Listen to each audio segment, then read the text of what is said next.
Welcome, everybody, to our ongoing nightclub interview series, where my guest today is the neuroscientist, contemplative, and poet Ruben Laukkonen. I had such a delightful time talking to this amazing individual. We cover so many remarkable topics.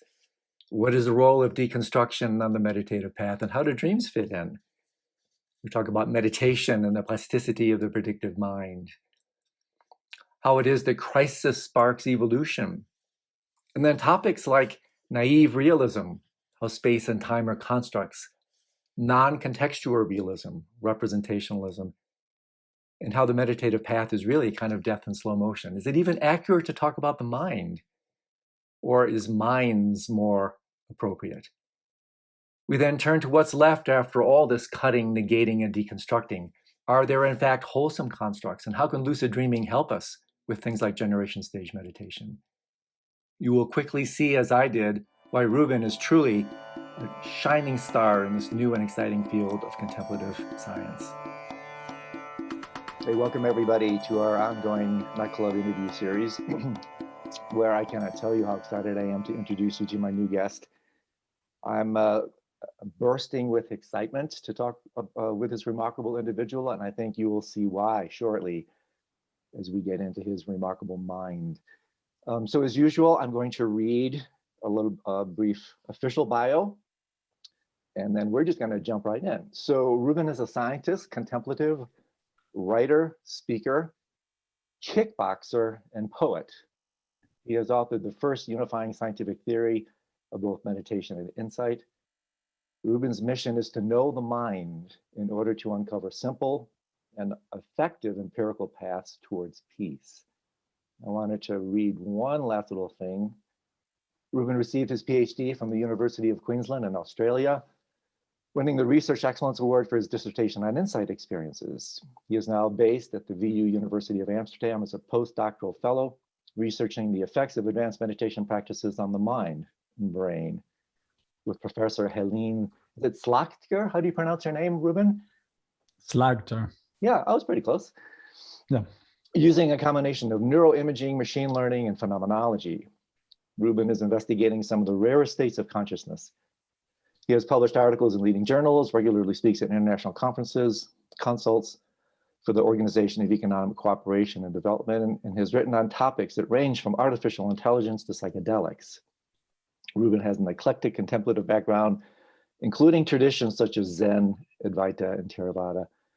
And he lives on a freaking houseboat. Okay, Ruben, just give us the little tour here. You're looking at Ruben's houseboat. Is this, I mean, how many people do you know that live on a houseboat? So give them the brief little tour like you did. I'm so jealous.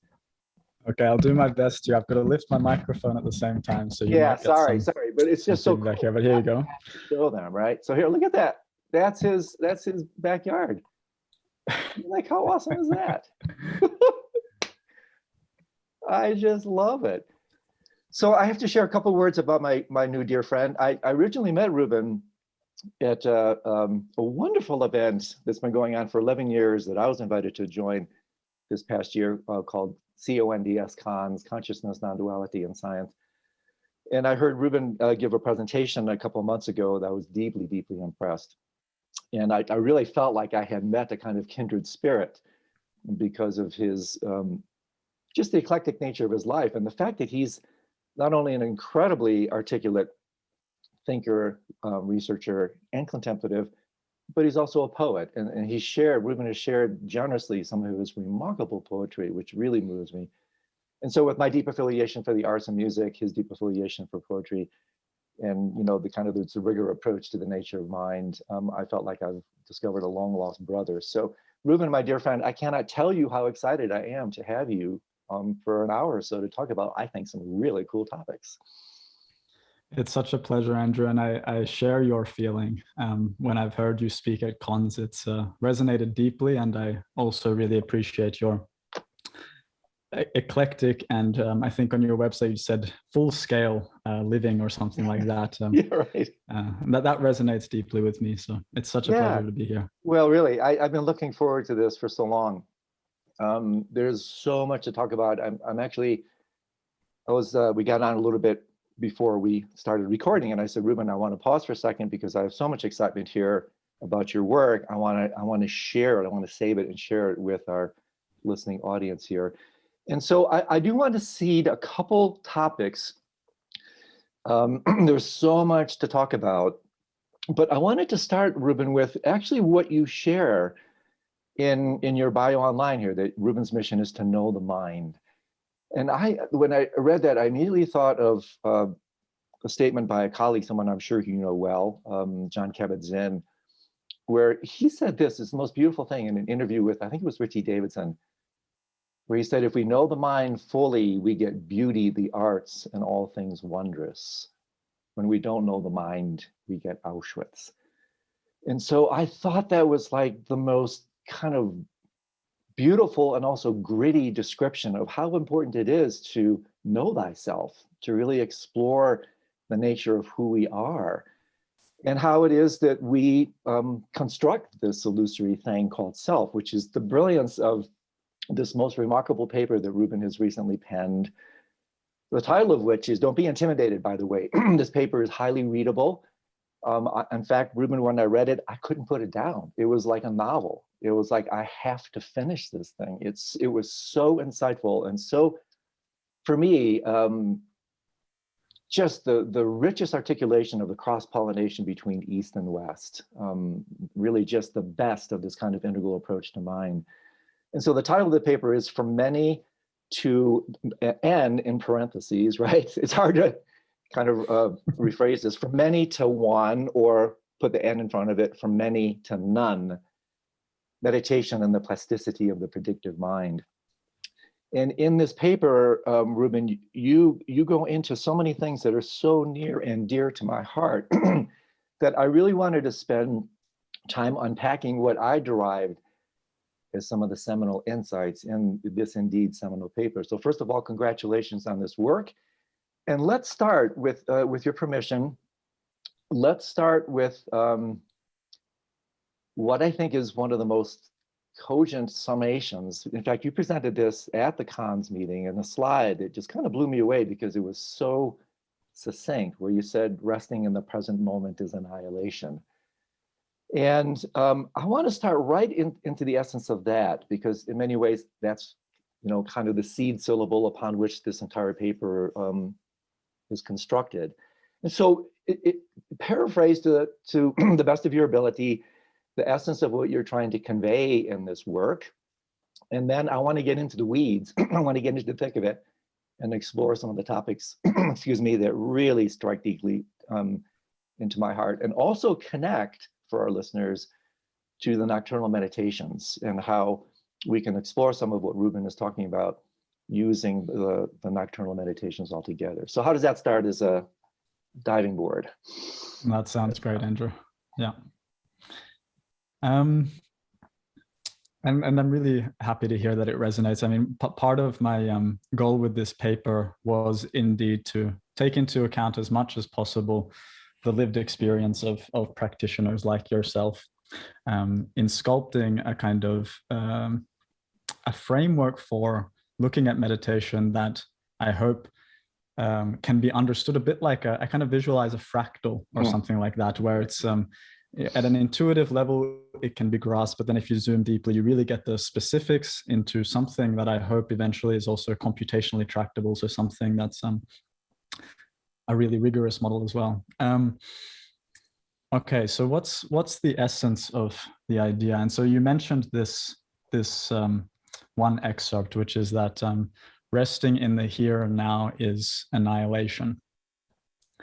So what I mean by that, and what we are in a way communicating in this paper, is that everything that we experience, be it sights, sounds, smells, or our thoughts, or our embodied experience, our sense of self, from the brain's perspective, everything is built out of the currency of time, you could say.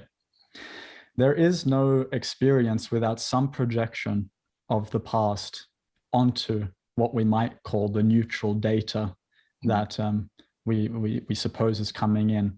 So that is to say, the electrical signals of our bodies and the impressions on the two-dimensional sheets of our senses, the light hitting our retina, the sound waves, all of this is, in a way, you could say, empty of meaning and not something phenomenologically experienceable without us impressing our past onto it to give it meaning, to build a sufficiently coherent model that then allows us to kind of act adaptively in the world. So this is kind of just a basic assumption about how the brain works. It has to construct experience away from the here and now by projecting from the past onto the neutral data of the senses.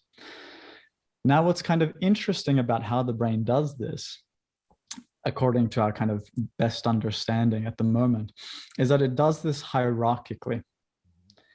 It does so by building representations on top of representations on top of representations. So to put this kind of simply, so if you take, for example, language, I mean, you can hear me speaking now and automatically you're experiencing the concepts, the words, the meaning behind them. But really what you're receiving is a very simple sound stream. And so what the brain's task is to do very, very quickly is build a meaningful experience out of sound, which is built onto, combined into syllables, which is combined into words, into sentences, and to extract these, what we call temporal regularities. So regularities over time into a coherent experience, extract the meaning, and then also prepare oneself for responding. So this same process of hierarchically building an experience from sound to words to language to communication applies to all of our senses, all of our experience. So this is something that comes really from very, very mainstream neuroscience and cognitive neuroscience. But then the question is, what does meditation do to a system, to an organism who constructs their reality through hierarchical interpretation, hierarchical actually prediction? So this is something we can get into, which is predictive processing, but I can kind of skip over that for now. So what does meditation do to a organism that is building the world hierarchically by projecting the past onto the present at deeper and deeper temporal timescales? Well, by being in the here and now it of course depends enormously on what kind of meditation technique you're engaging in. This is also an enormous caveat.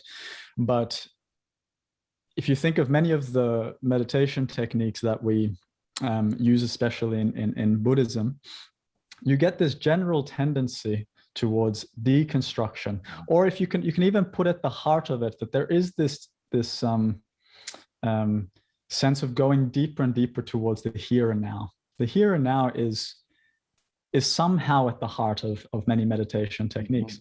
And so in being in the here and now, you're by definition beginning to deconstruct this tendency to construct abstract, hierarchically deep or temporally deep models in the brain, and thereby stopping this habitual, highly automatic tendency to project the past onto the present. And so what this ought to do is gradually minimize conceptualization fundamentally simply by being in the here and now until, and this is what I think is maybe the insight, is that being in the here and now goes much deeper than most people think. I think there's a sense that the here and now is our present sensory experience or something like that. But from the perspective of the brain, if you're going to be in the here and now, then there is actually no constrained experience that can be had. There is no such experience as perceiving a thing as separate from other things, because immediately that already demands some form of projection from the past to the present. There can be no self there. There can be no time, because time is also built up over certain experiences. So that's also a kind of interpretation. Also, the sense of space is also a model in the system. So basically everything we hold as our kind of immediate lived experience, if you are to truly be in the here and now, is inevitably going to fall away. Now, in this paper, we describe this very carefully in terms of particular meditation practices and how the progression of meditation in these ancient contemplative traditions and the progression of these meditation practices incidentally and beautifully maps onto the way that the brain constructs experience. And so you see this almost one-to-one mapping that from how one begins meditation, for example, with a simple kind of focused breath meditation or something like that, all the way to some of the most profound kinds of advanced meditation techniques, such as non-dual practices. You see this really clear and coherent spectrum of deconstruction that maps on really well to the way that the brain constructs experience. And so I think it gives a great kind of logic to the practices. And it was for me also a kind of inspiring and serendipitous discovery that these two things map onto each other so well. So that's really the short story. Let's say, and even that was a no, it's not verbose. It's incredibly articulate. There's so much you're covering here, and so I just want to run a little bit of commentary. Several things that came to mind, because I cannot tell you how even your examples, your wording, and everything are just so completely resonant with the way I've approached this topic. And so several things came to mind here, Ruben. One is this really beautiful quote from one of my favorite authors, James Joyce, where he says, history is a nightmare from which I am trying to awake. And in a certain way, that's a wonderful way to look at it. I also was deeply struck by your example of sound. I use that regularly to show really on one level for me, the lightning fast rapidity, the instantaneity of how quickly we project, impute meaning onto sound. And so if I start talking in gibberish, there we go. We deconstruct rather quickly back into relatively neutral sound waves. And I like this because it's again, it shows just how rapidly, how efficiently the neurological systems work to co-create our realities moment to moment to moment. And so also the notion that you're talking about representation on top of representation, this whole notion, this fallacious notion of representationalism, the correspondence theory of truth, the camera theory of perception, that we have this, in your languaging, naive realism, that there is a reality out there. Ken Wilber, my friend, talks about it as the myth of the given, that there's this pre-existing reality that we plop into, we grow into. Well, I frequently say we don't grow into it, we grow with it. And so there's so much to really unpack here. And what you also said, and I want to go right into the depth of this now, is that resting in the present moment goes deep. Well, let's plunge deep here, because I think going through the three classic practices that you articulate in your paper, focused attention, shamatha, open monitoring, or in my languaging, open awareness, to the full-blown non-dual meditations, it really is an increased refinement into the present moment. But I want to go a little bit deeper into this with you and see how this lands with you when you say, resting in the present moment is annihilation.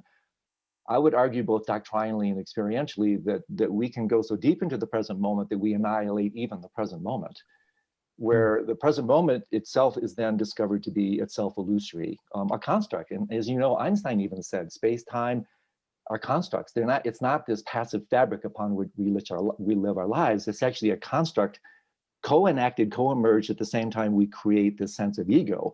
Ego creates, self-sense creates the matrix of space and time. And so to me, this is what Padmasambhava talked about as the fourth moment, when you go so deeply into the present moment. In fact, on one level, Ruben, Khenpo Karthar Rinpoche, this is not that easy. It's not that difficult to see. The future doesn't exist. We can agree on that. The past doesn't exist. We can agree on that. Well, what's the present? Well, it's an imaginary line drawn between two non-existents. It too fundamentally has no inherent reality, but yet we still need to use the present moment as a conduit into the fourth moment, the moment beyond the other three, Turiya, beyond past, present, and future. And so I play with this. I'm a Gemini. Somebody once told me that Geminis like to play with words. I guess that's me. But I sometimes playfully talk about this as if you go into now here so deeply, it becomes nowhere. And so let's talk about how when we go, this is jumping all the way perhaps to the fruition of the non-dual practices. By going so deeply into the present moment, we even annihilate the present moment itself. And we're left with ta-ta-ta, suchness, dharmata, isn't that. And what that is what I want to go to after this little section. Like, what is that? What my friend, last comment here is what my dear friend Lama Surya Das says. He refers to it as Buddha standard time, right? the time zone that transcends is pre-temporal, pre-spatial. And what that is maybe something we can segue into. But let's I'm curious how that lands with you, both with your research and your own experience, because what makes you unique as a contemplative scientist is you also, so to speak, walk the talk, right? In this case, you could say you sit the talk, right? You sit on the cushion and you unfold these into your direct yogic valid cognition. So let's run with this a little bit, if you don't mind. Yeah, I mean, first of all, I would just mirror that back, exactly what you said, which is indeed from the brain's perspective. Another way of saying that the here and now is annihilation is that there is no such thing as the present moment. Yeah. Because what we usually take to be the construct for the present moment is perhaps something like the perceptual bubble of our experience and the kind of sensory happenings there, also perhaps the sense of our body, and very sort of minimal versions of ourselves. This might be what we take to be the body, or even just the experience of the breath. When we say focus on the present moment, we say focus on the breath. Now with that, for instance, there's already several assumptions and several constructs that the brain or the organism through its inactive processes has had to create. And the first is, well, they all come together, but there's the breath. Then there's the one that's attending to the breath. And then there's the sense of attention. And all of these things are predictions, are creations from the organism and the brain and the processes therein.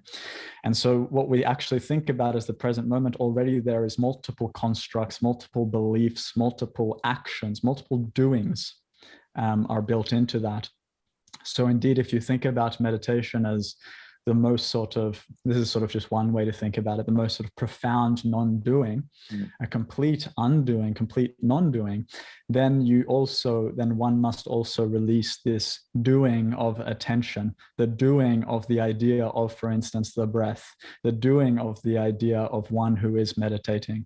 So all of these are still constructed aspects of experience from the perspective of biology, but also, as you say, this is something that can be seen directly through meditation. So these things map on really well. And when I speak to people who are very advanced meditators, and to some extent from my own experience, you do see that exactly this is the way that we would expect these things to be constructed and experienced in terms of the brain and the mind. That is also the way that it corresponds to our phenomenology as they're deconstructed. And which you would, of course, it's just a sanity check, but it's good that those two things seem to correlate well. Yeah. Yeah, and again, this ties in.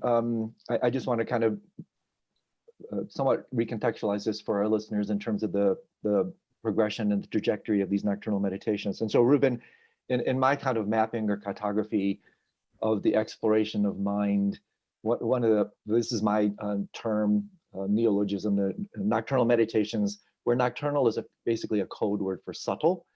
And so in my mapping of this, there are 5 of these practices. The first one is liminal dreaming, which I guess more classically is called hypnagogic, hypnopompic, that kind of pre and post phase, which is actually a very interesting dimension that people usually hopscotch over to go to the goodies of like lucid dreaming. I just want to say a brief word about that. I find liminal dreaming to be particularly rich, because unlike the dream state, where usually the egoic narrative is back online, more or less.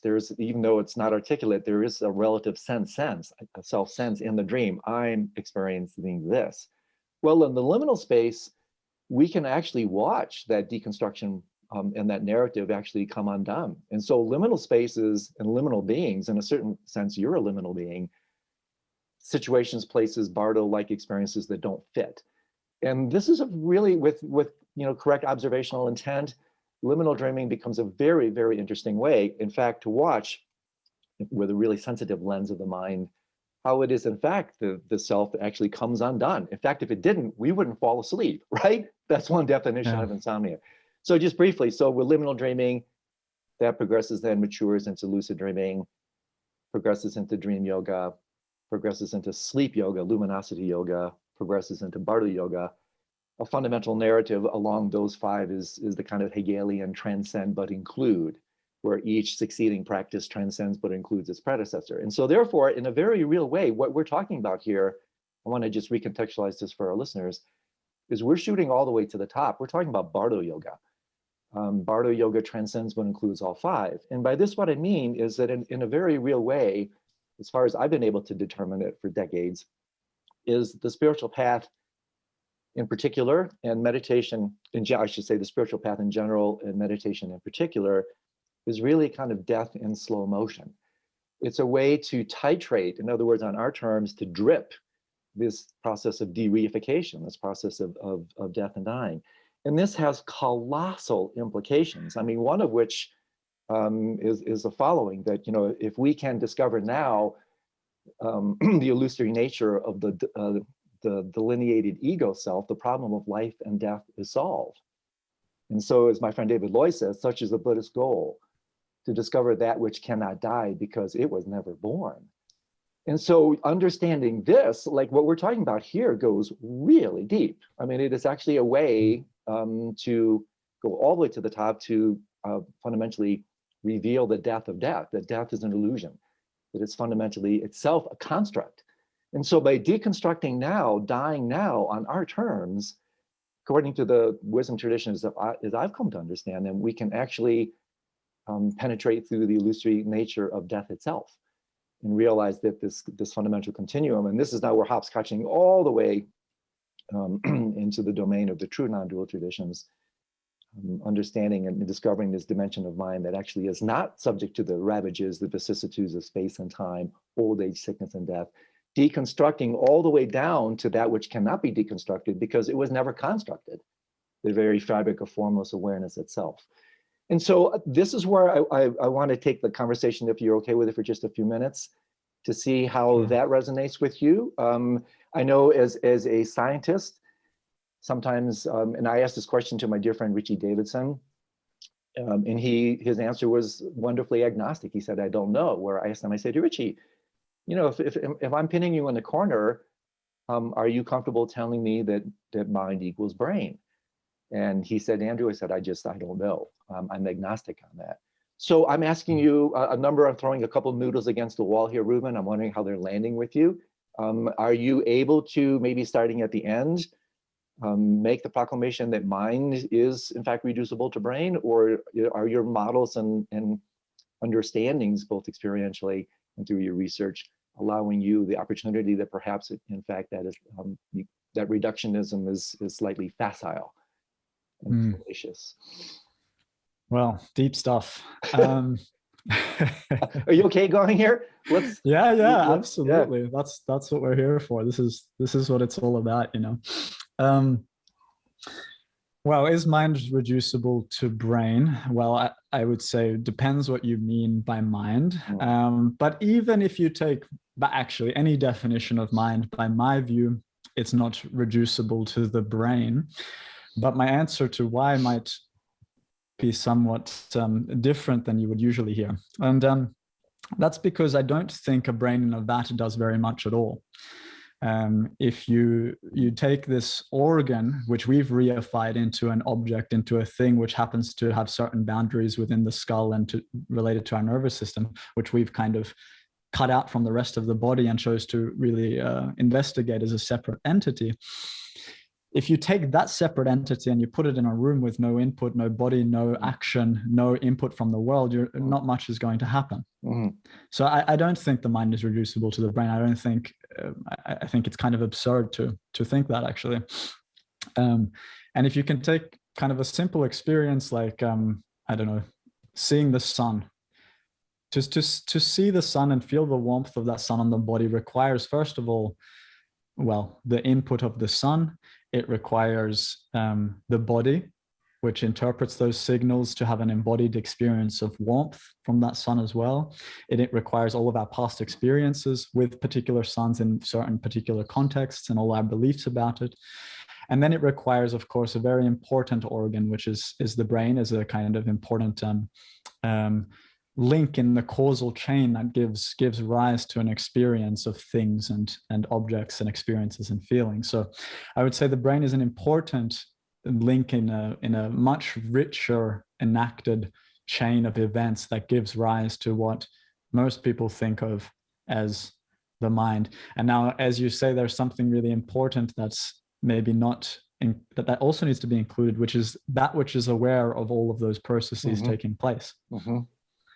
And so how awareness fits also into this picture, whether that's reducible to the brain, I think these for me are beautiful questions for inquiry and beautiful questions for meditation.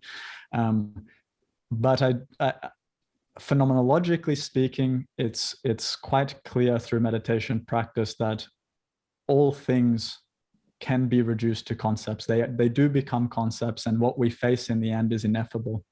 It's wordless, it's nameless, and you could call it unconditioned, but nothing can really be said about it. And so in that sense, what that I don't know. Yeah. Isn't it beautiful? It's beautiful to say that. Duff Frijan talked about it as divine ignorance, and Zen talks about it as the beauty of the don't know mind. That's where, in a certain point. Also, Ruben, I think because we're being really refined in understanding here, it depends on what level, of knowing we're talking about. Are we talking about conceptual, intellectual, traditional knowing, or are we talking about kind of Gnostic knowing, the knowing that occurs in the body, the knowing that is in fact more embodied and I would argue truer dimensions. And so I'm with you on that. But it's interesting to me, I in some exchanges with you, I've been sharing some of my fascination with the work of Bernardo Kastrup and also Ben Williams, and there's some other scholars and researchers now talking about very interesting thing that you intimate in your paper about how it is that in the deepest spiritual experiences, they're actually inversely proportional to brain activity. In other words, some of the most profound non-dual experiences take place not with highlighting brain activity, but with nirodha, cessation or diminution of brain activity. That in itself is super interesting, because then really, I think it was Huxley that said, the brain is the reducing valve.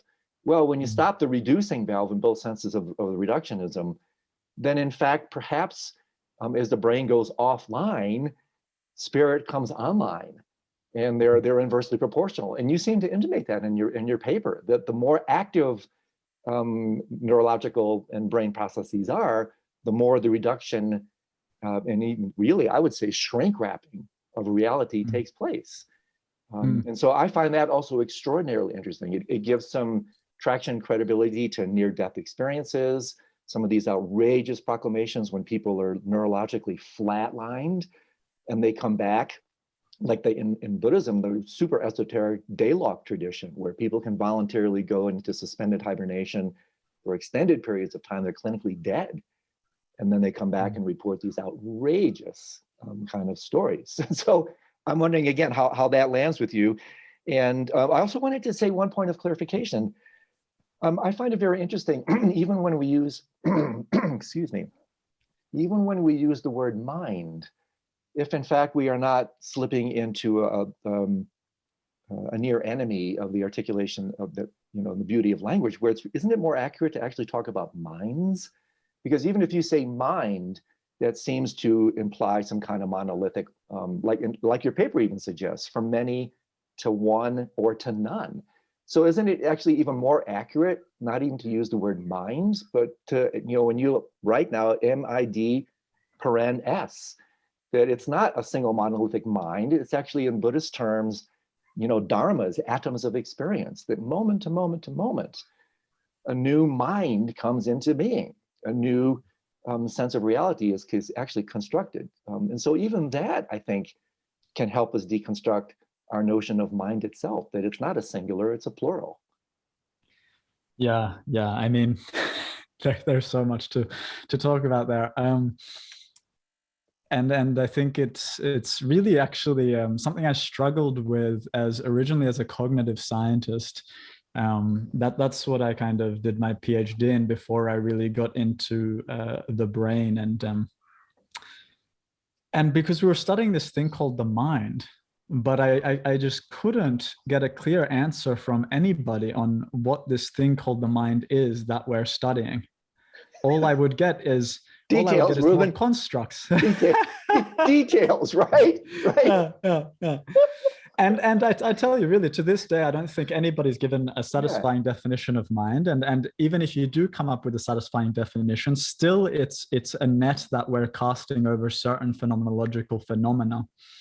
And so what we're end up with, in my opinion, is we end up with phenomenology. We end up with certain experiential things, which the brain and the body and the world and the universe is constructing in each moment.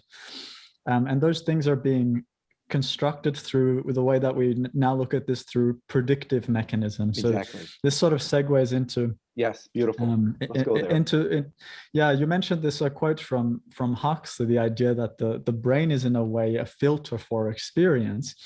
I think predictive processing view of the brain is somewhat similar, but also a little bit different in that what it does, it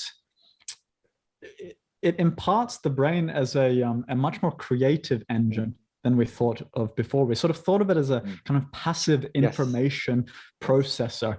And that's beautifully reflected also not beautifully, actually, kind of depressingly reflected in the way that we conduct experiments, is that we pin people down. Like sometimes we literally put their heads on these jacks to keep them in place. I've been in those jacks. I've been in those fMRIs. I know. Yeah, exactly.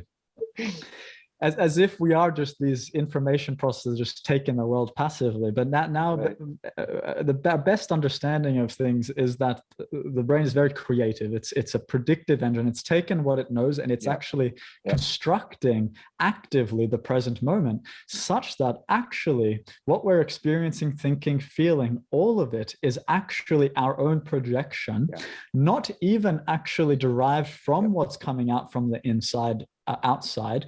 The only thing that we're potentially processing is the difference, the errors in our predictions. So as long as our projections are working from kind of the brain's evolutionary perspective, it's getting things done, it's all good.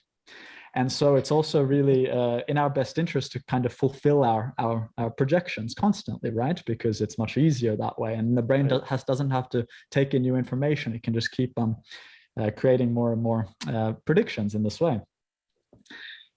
So in that sense, now I don't know anymore how to link this back to what we were talking about. It's okay, just run with it. Just run with it. I wanted to go here anyway, so your segue is totally appropriate. Yeah, I guess there was one thing that was kind of lingering for me was what you mentioned, this idea of through being really in the here and now.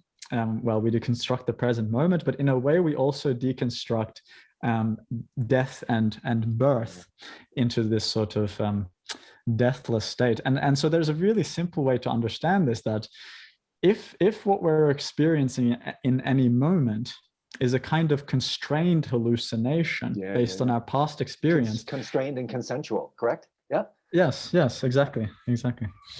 A constrained hallucination. That includes any constructs that we have about death and birth. Of course, these are something that's in our sort of embodied lived experience. I also don't hold this view that we should kind of just deconstruct everything into oblivion. We get to see in a way that these things are constructs, but then of course we take them very seriously in our daily life. But from the perspective of this sort of predictive creative engine of the body-brain system, death and birth are also just ideas that at some point can be released. And those are, I imagine, whenever they're picked up in our early childhood, they're very profound and deep ideas that we take very, very seriously. They become very embodied constructs with strong, potentially fear responses, anxiety responses around things like, of course, death. So they become much more than what we think of just as loose concepts. They become deeply ingrained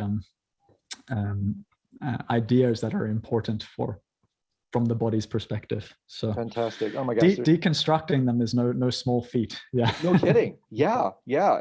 Challenging emotionally, intellectually. And there's a couple of things, gosh, this is so rich for me. I wanted to just share for our readers one of the, really, this is just such a brilliant statement in your paper.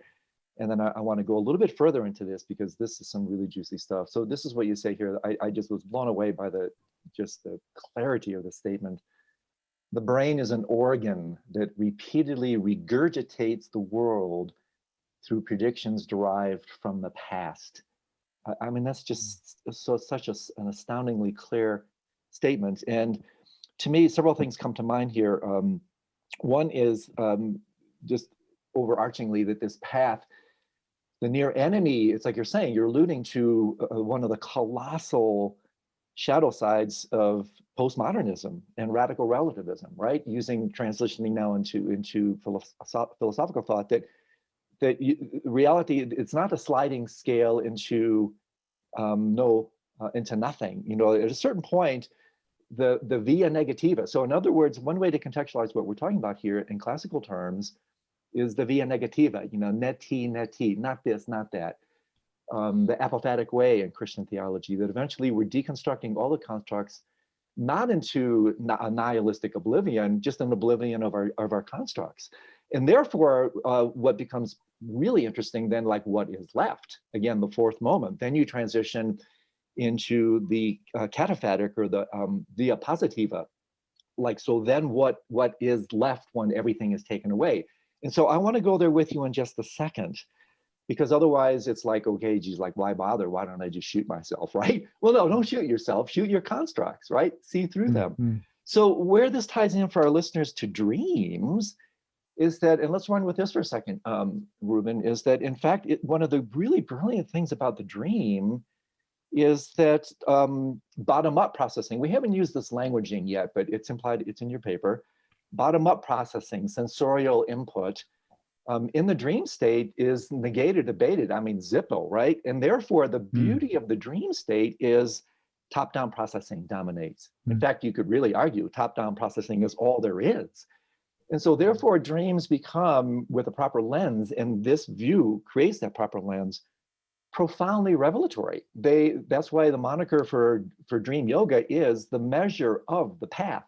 It actually will reveal to you these, using scientific language, these top-down processing structures and apparatus. And therefore, we can really use it to see, to better detect how it is that we run around. And this is where I want to transition it into a second, the notion of non-contextual realism and how dreams can really work with this sort of thing. But before I transition into that, again, just to pause for a second, that I'm wondering if you work with your dreams in this capacity, that when all the bottom-up processing is removed, it's really, in a very real sense, it is mind only at that point. You get to see, in fact, as the parental functions of the brain are removed, you know, the prefrontal cortex and the like, the executive, the parents are out of the house, right? So then the kids play, and you get to really see things that normally would be filtered out, either diluted by daytime experience or filtered out by so-called cognitive or egoic intervention. So how have you worked, or have you, with the mind as it's revealed in the dream arena, to explore some of these dimensions?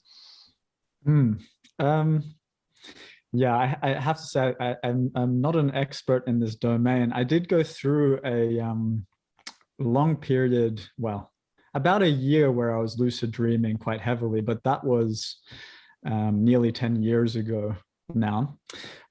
So I came into a period where, well, I became really curious about lucid dreaming, and then they started to happen quite easily for me, quite spontaneously. Cool. And then because I was so curious about them, they kind of, I think, just kept on happening. Then I learned some techniques for it as well. This was sort of really at the beginning of my meditation practice as well. That's when I started to kind of meditate more seriously and well, get into these practices in general.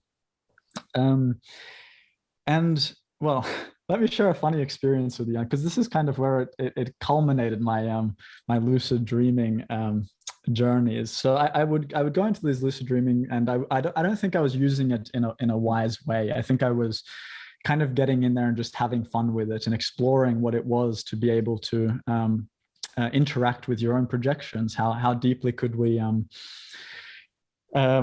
gain some agency over those projections? What could we learn through them? I also tried some sort of meditation techniques then, but it was really, I think, a kind of immature practice at that time. So I did find increasing stability in these lucid dreams, and I found them very interesting. But I did find that, and then this is, I'm sure, something you teach as well, that it's sometimes hard to find stability. So part of the practice is that, I mean, I found that when I would get into these lucid dreams, if I got too excited, then I would kind of get, booted out or something like that.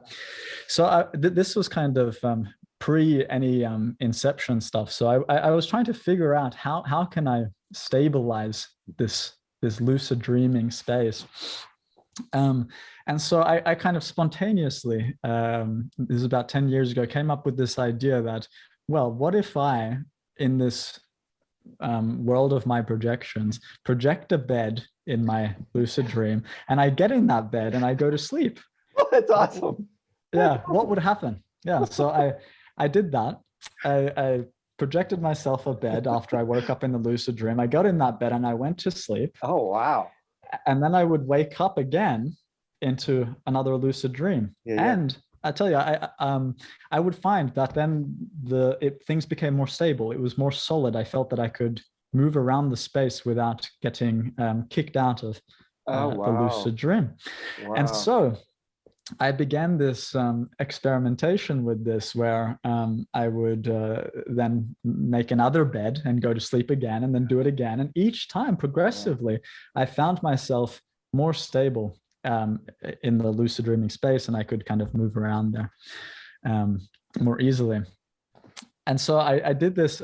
I'm not sure how many times where I pushed this to, but let's imagine that I did this 10 times in this dream. Then, so I had this sort of classic way, at this point, then I would explore the dream until I was tired of it. And so I had this technique for coming back out of the lucid dream, which was that I would project myself a big cliff, like a really big cliff. And then I would just run and jump off it. And then this sort of sensation of falling that I create for myself would wake me up. And that would be my way of kind of oh my gosh, waking back up in my bed. Which one? So which one? Yeah. Would you like falling off a cliff? Like you ping off of that and then you fall off another one and you keep falling until you supposed to be bottom out? Was it like that? Yeah. Well, this was unexplored territory. So well, you'll find out in a second what happened here. So I projected myself this cliff, and I ran and I jumped off, and I found that I just hit the floor and I bounced. I was falling, just hit and then just bounced a little bit on the floor. So the first time this happened, I was a little bit concerned. I was like, okay, this is not meant to happen. This doesn't usually happen. So I start to get a little bit kind of sweaty palms in my dream. You know what I mean? And so then I think, okay, I'm going to do this again. I get a bit bigger cliff, and I run and I jump off this thing, and the same thing happens again. I hit the ground and I just bounce. And at this point, I start to really get anxious and worried. I was like, okay, Can I ask you why? Can I ask you why? What was bringing about that sense of anxiety? I'm very curious. Yeah, well, the fear was that I had pushed it too far, and now I was stuck in my own projection. Yeah, exactly. Of course, now I see this in all sorts of different ways, but at the time, that's exactly what I was experiencing. I just thought, okay, no, I'm stuck here in this dream. And so I went through this process a few times, and I was starting to get really worried. And then finally I decided, okay, this is it. I'm going to create the most dangerous looking cliff I can possibly imagine. It's going to be huge, it's going to be terrifying. And then I go and I jump off this thing, and as I'm falling, then I was really relieved to find myself awake in ordinary life again. Like a dream. Oh my Yeah, God. it was quite a trip. So this is sort of one of many lucid dreaming experiences I had during that period.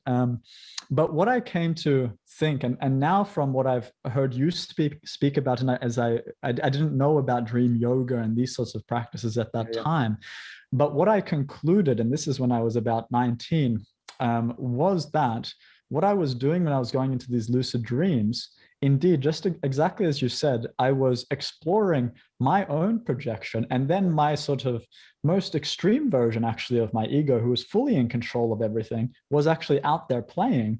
So I found that it became a complete contradiction, actually, to the meditation practice, which was to de-reify from this kind of process of constructing the self, and then creating pleasurable experiences, or exploring, or whatever it is. So then I decided, okay, this seems to actually go against my meditation practice, and then I gave it up. Of course, now I'm learning that there's a whole way that you can use this lucid dreaming space, and it's actually beginning to. I'm curious about it now, and now talking about it, we'll see what happens when I go to bed tonight. So. Oh, it's just so awesome, and also again in a revelatory sense. You know, one of the like second, third stages of dream yoga. Each of the stages, by the way, are increasing steps towards the process of de-reification, or in Buddhist language, again, the 9 stages are my kind of unfolding of the 3 classic stages in the text, which are just so pithy, and the giant that it just takes a siddha, a giant. You have to take these massive steps. I add a little water in a certain sense, or mixing metaphors, I insert some baby steps and unfold this into 9 stages of dream yoga, each of which is actually an exploration, another way to talk about, I haven't used this term yet, but when we're talking about deconstruction, fundamentally, we're talking about emptiness. We're talking about de-reification. And so each one of the 9 stages is a progressively more refined exploration of the process of de-reification, i.e. they go deeper into emptiness, to reality.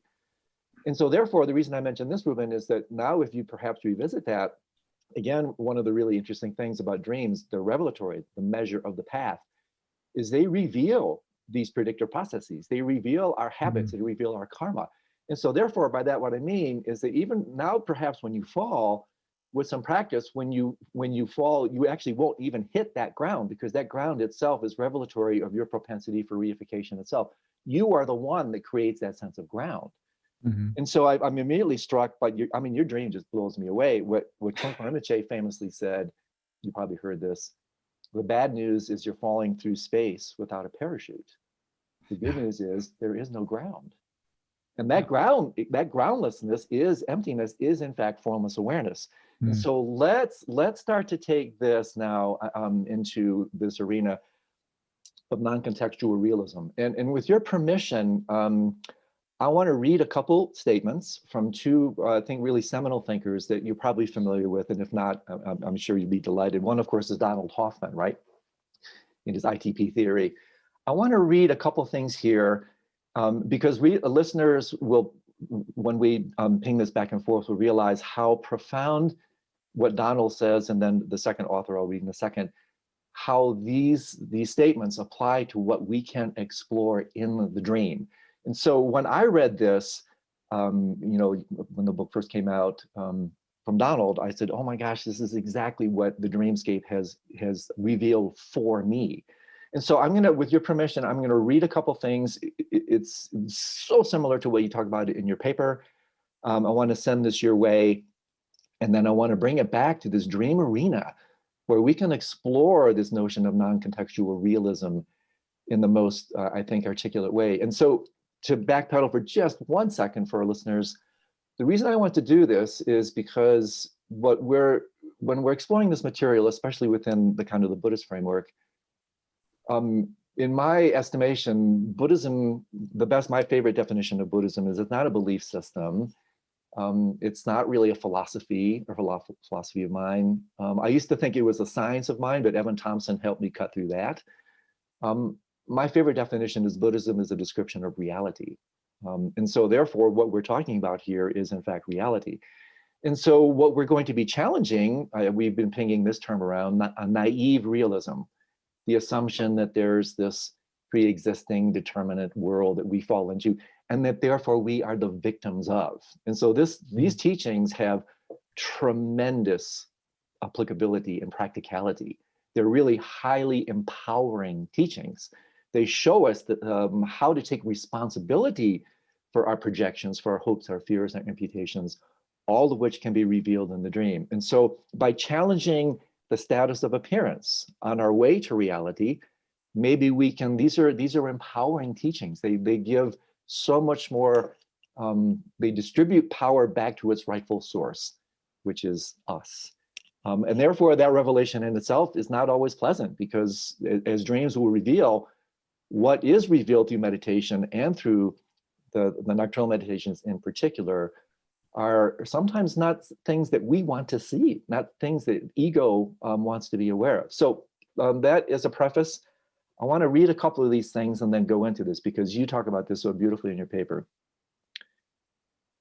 I open my eyes and construct a spoon. That icon now exists, and I use it to wrangle payoffs. I close my eyes. My spoon for the moment ceases to exist because I cease to construct it. Something continues to exist when I look away, but whatever it is, it's not a spoon and not any object in space-time. For spoons, quarks, and stars, ITP, that's his term for interface theory of perception, agrees with the 18th century philosopher George Berkeley that to be is to be perceived.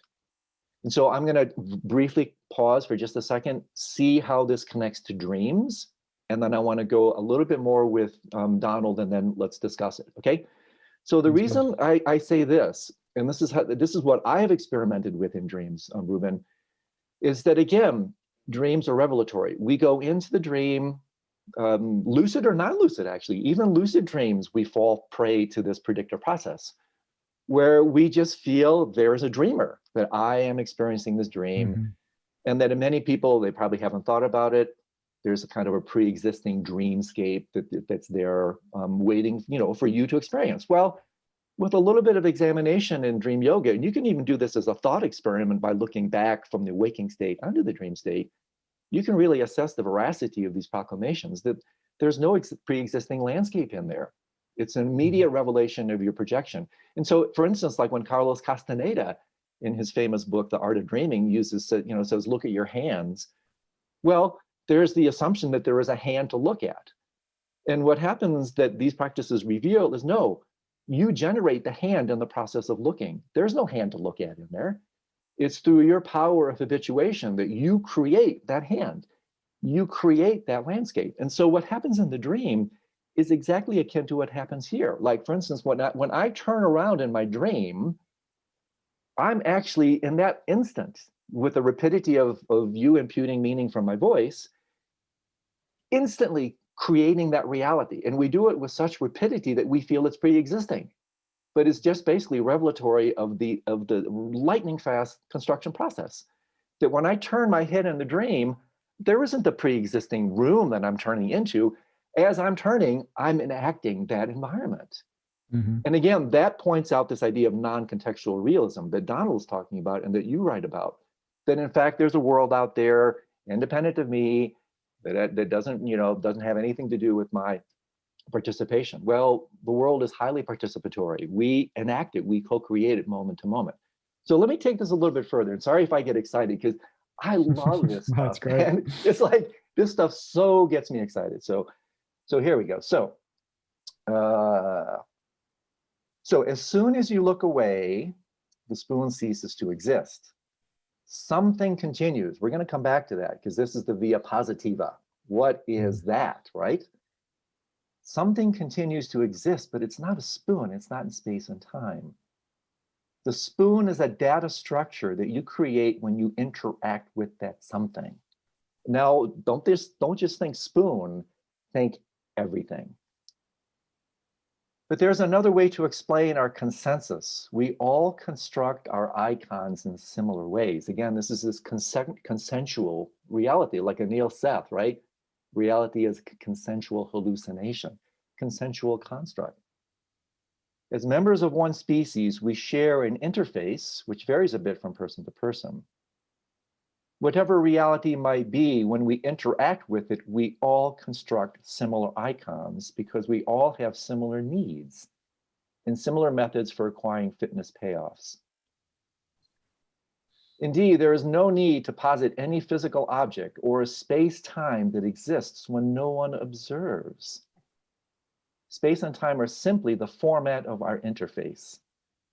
Objects are not pre-existing entities that force themselves upon our senses. They are solutions to the problem of reaping more payoffs than the competition. So here it is. This is an entirely new way about thinking about objects.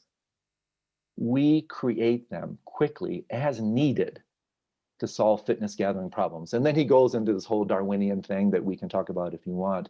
But to me, this stuff is so profound. It's so mind-bending.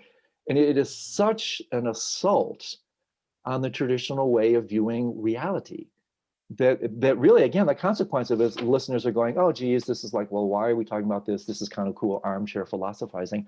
No, it's not. This is the basis of all our suffering.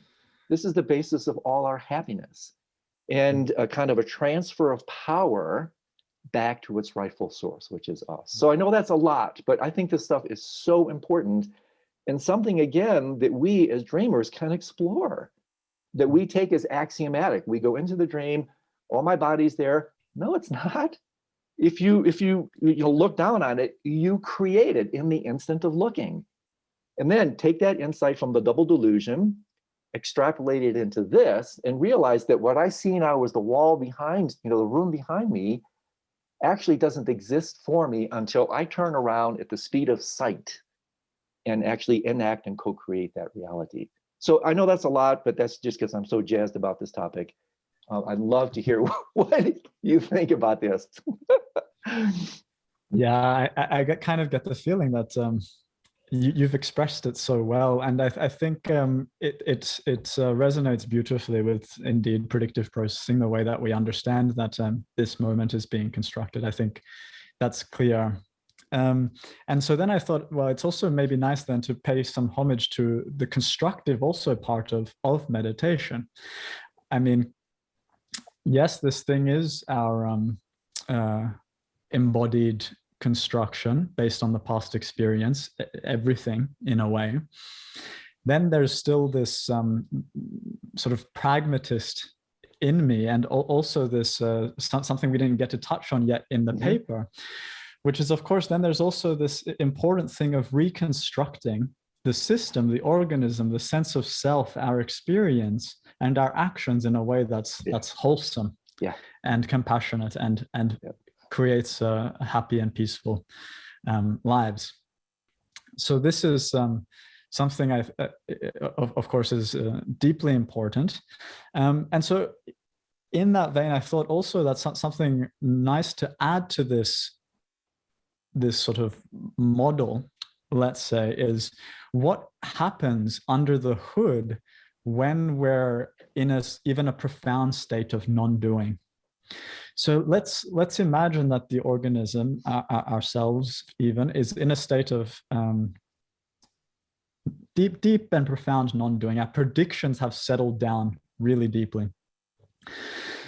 But the way that we understand that, as you said, in order for us to turn our head and experience a present moment, or to have a visual scene, a lot has to be happening sort of implicitly in the organism in order to prepare that scene for our minds for when we look there. So there's a lot happening before our phenomenological experience of separate things, self, attention, awareness, consciousness, all of this arises. A lot is happening already.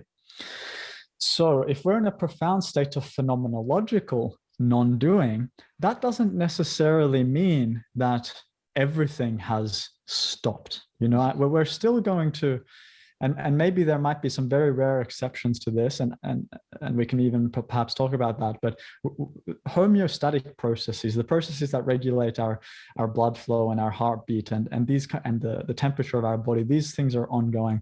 But in addition to that, ongoing processes within the brain are also probably still happening. So one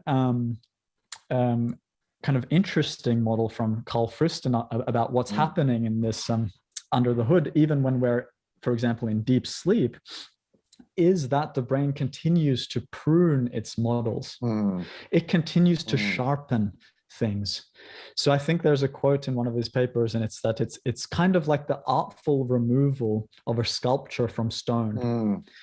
So in a way, even when everything has stopped phenomenologically, and this could even give a kind of deep biological purpose to deep sleep, or an important biological process, is that this is the opportunity for our models to be refined, to become more parsimonious, to become clear, more balanced, better descriptions of the pragmatic sort of interactive experience that we have day to day, to allow us to be basically more effective agents in the world. So even when we're in a phenomenological state of non-doing, I think there's perhaps still a lot going on in constructing what then re-emerges in a way that's actually really valuable. So yeah, I just wanted to add that. Can I say something real quick? The narrative. Yes. This is so great. Let me ask you this, Ruben. Driven by what imperative? In other words, is it the imperative for agency itself? So in other words, what is the embrace of that pruning under how to say this? To what extent? What is the agency that is in fact propelling that pruning? Because it seems to imply that there's something being like even subliminal to that pruning is somehow in the service of something. Like, why is it happening? Seems to be in this case that it's a pruning in the service of the self-sense itself.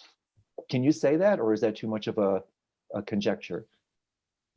Yeah, the self-sense itself. Well, I can say from the predictive processing perspective, I mean, I think we're really on the edge of scientific understanding here. So I can say what we might think is going on from predictive processing perspective, which is that the imperative of the system then is simply to reduce error, to reduce prediction error, right? Yeah.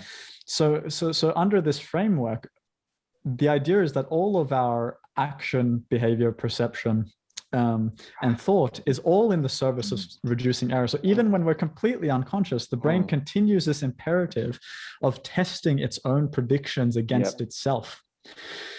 So it just needs to keep on generating top-down predictions and comparing its models against itself until it can find more parsimonious explanations. And so this is also an explanation of how insights can emerge. These sorts of completely, in a way, automatic and natural new insights and new ways of perceiving reality that can come from non-doing, which is, of course, something that's emphasized in Vipassana, is the gaining of insight. But if you're in a state of, even in these very profound states of non-doing, the system is continuing to refine itself.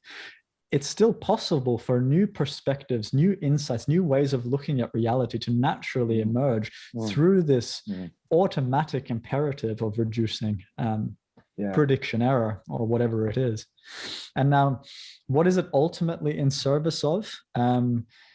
It depends how hard-line people are in the predictive processing camp. They might say it's reducing prediction error all the way down, or you might have someone who's more in the sort of evolutionary camp, and they say then it's in the service of adaptive action, or something like that. Yeah, exactly. So immediately comes to mind here, I want to ask you about this, is this reduction of prediction error. Would it not be therefore kind of helpful for the meditative journey to put ourselves in situations where prediction errors are actually amplified? And by this, what I mean, again, because that can reveal these processes. It's like a little bit, two quotes came to mind. One is, again, the master of the one-liner, my main guy, Trungpa Rinpoche, where he says chaos should be regarded as extremely good news. Is in fact, could in fact that chaos be a heightening, a clash, a dissonance of prediction errors with the reality, right? Yeah. So that we can therefore see, that creates a contrast medium that allows us to see these otherwise unconscious prediction processes taking place. Secondly, is another one from Mingyur Rinpoche, this astoundingly beautiful book called In Love with the World, my favorite teacher these days, where he says of this journey where he went onto the streets of India for 4 years and almost died. This amazing statement. He goes, I wanted to put myself in situations where I was unfamiliar to myself. What an amazing statement. In fact, so as I read that now, using this languaging as a way, in fact, to create new contrast mediums, unsettling, uncomfortable, not at all what the ego wants to see, because you're throwing a colossal monkey wrench into these processes that make ego so comfortable. And so maybe what you're talking about is actually the philosophical neurological languaging for exactly these types of statements. The chaos really should be regarded as extremely good news because it actually disrupts completely the prediction processing and therefore allows us to work with these errors, in fact, as a way to discover truth. Is that a fair way to look at that? I think it is. It's very fair, and I'm in kind of two minds about this. I mean, first thing I wanted to say is that this is one way perhaps to think about the kind of initial suffering that people experience when you first start to meditate, because we're suddenly exposing ourselves to all of this inner interoceptive input that has never been experienced before. So it's a profound induction of prediction error, which translates to, in the long term, uncertainty, entropy, you could say chaos, right? So there's you're using the word chaos, but I think in the end, those two terms map onto things beautifully. So you could say that the brain is a chaos reducing system. That's it. So when we, excuse me, first sit, there's an enormous induction of input that we haven't been exposed to, or prediction error, or as you say, chaos. So it's a huge hit.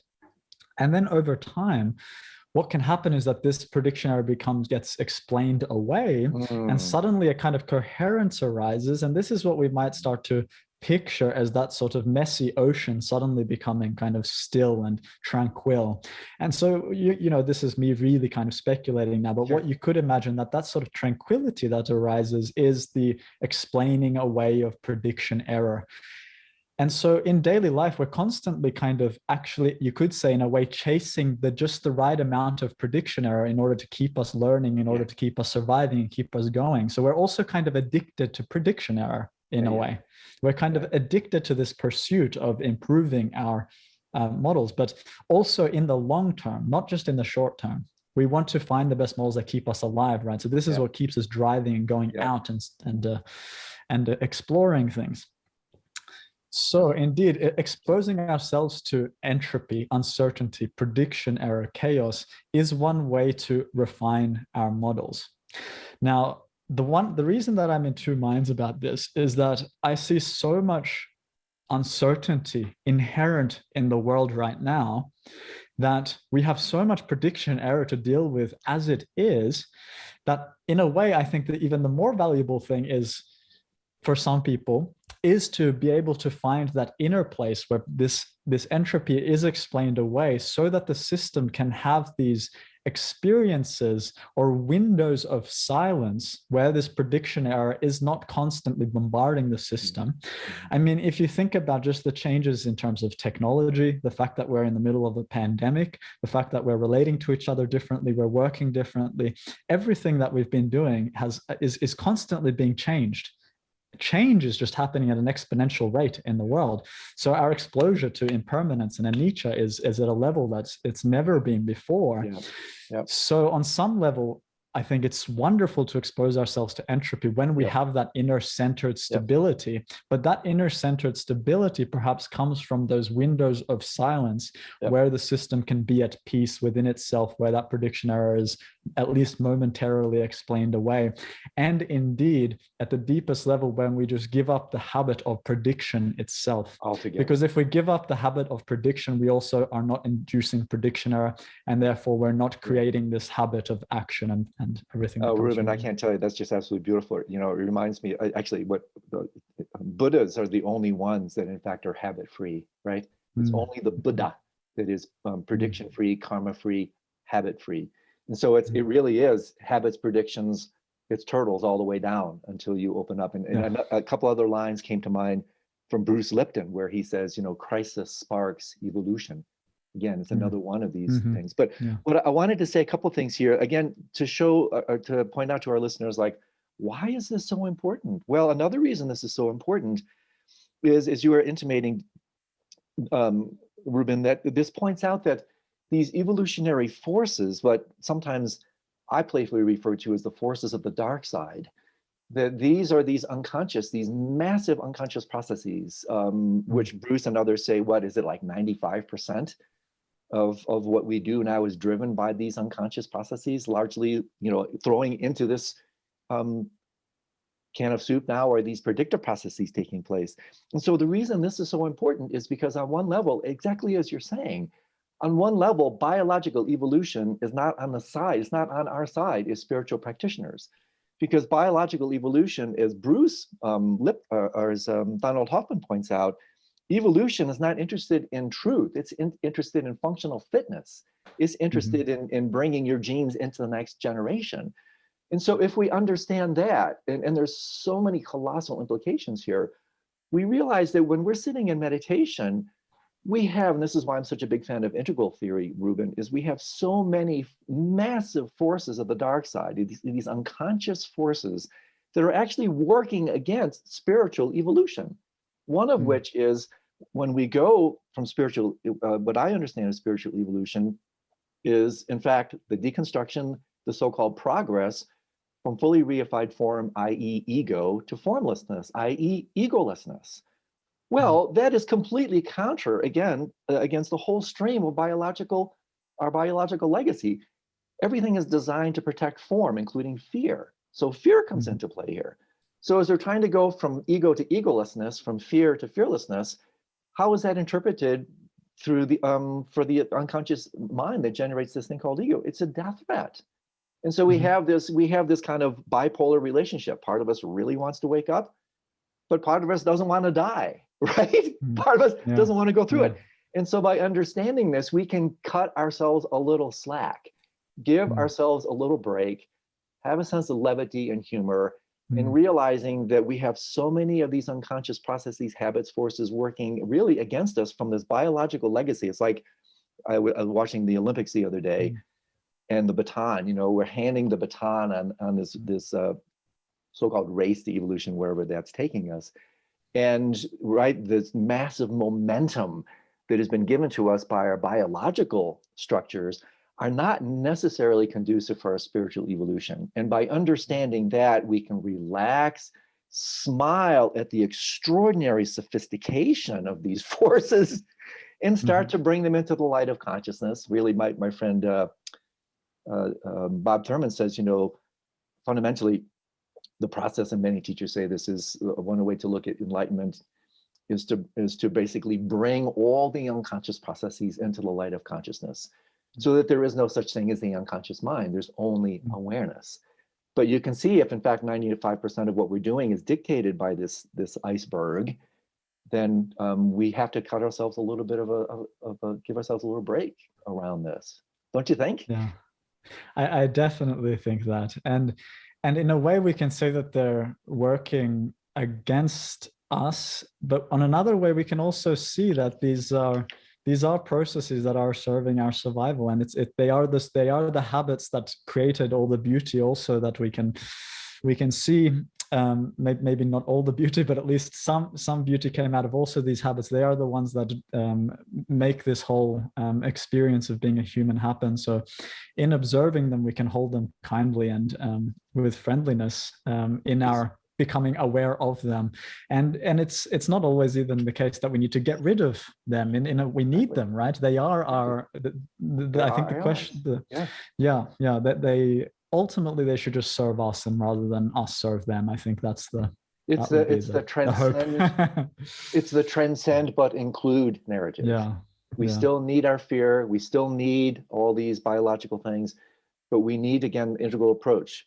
We need to find the proper place and keep it in the place, because otherwise they'll dominate. Evolutionary processes then become devolutionary. They actually hold us back.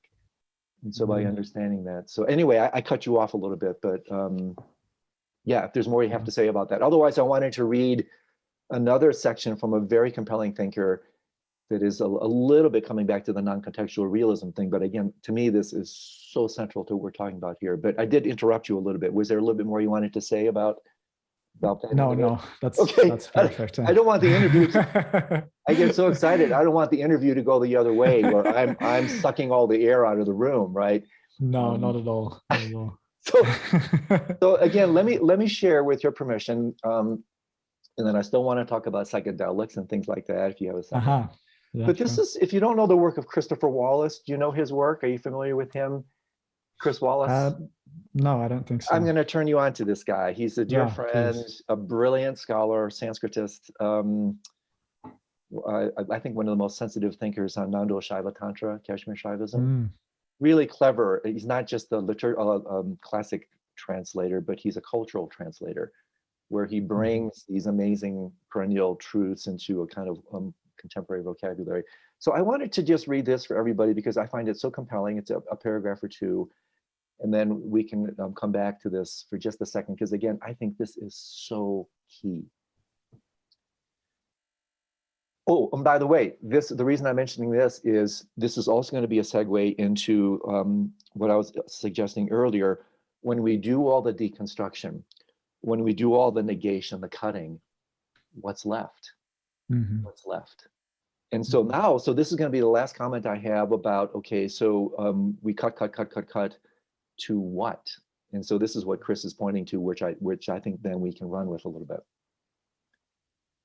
First, we learn that there are no knowables apart from knowing. Check this against your own experience, since it's easily verified. Have you ever been able to prove to yourself that things exist independently of your awareness of them? Have you ever tried? If you can look at the situation clearly, you'll soon realize that you've simply been conditioned to assume that things exist independently of your awareness of them. But there has never been any proof whatsoever that they do, and there never could be. Like most people, you take observer-independent reality on faith. But the apparent common sense of that assumption has now been deconstructed by the most advanced branch of science we have, quantum mechanics. It has demonstrated that the belief in observer-independent reality is nothing other than that, a belief.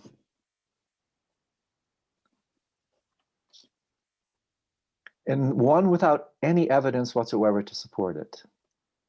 Semaraja reveals, Semaraja is the great Kashmir Shaivist master that he's running a commentary on. He wrote this is by the way from a book called all my stickies on here, from a book called The Recognition Sutras.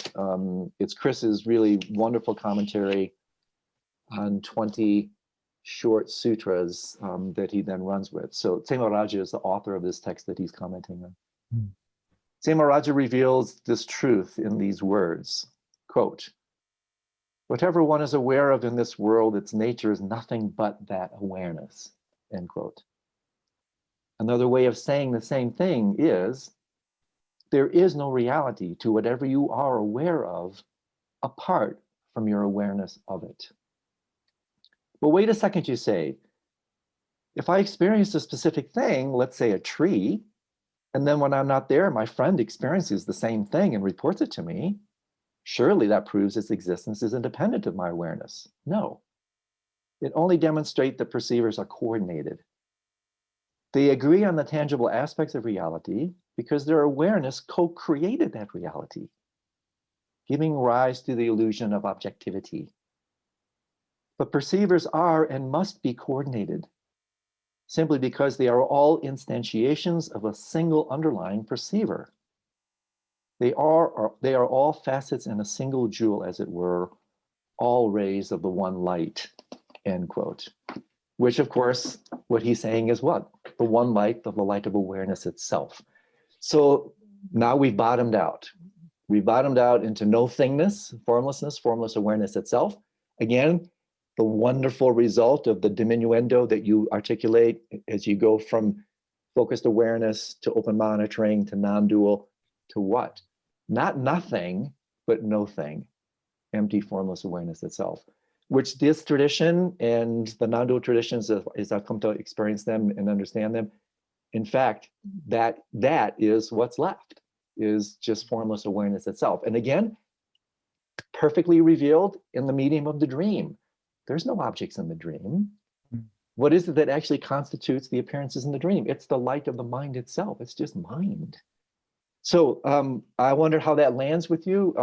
Let's go with this, because now we can transition into the apophatic, the cataphatic way, the via positiva.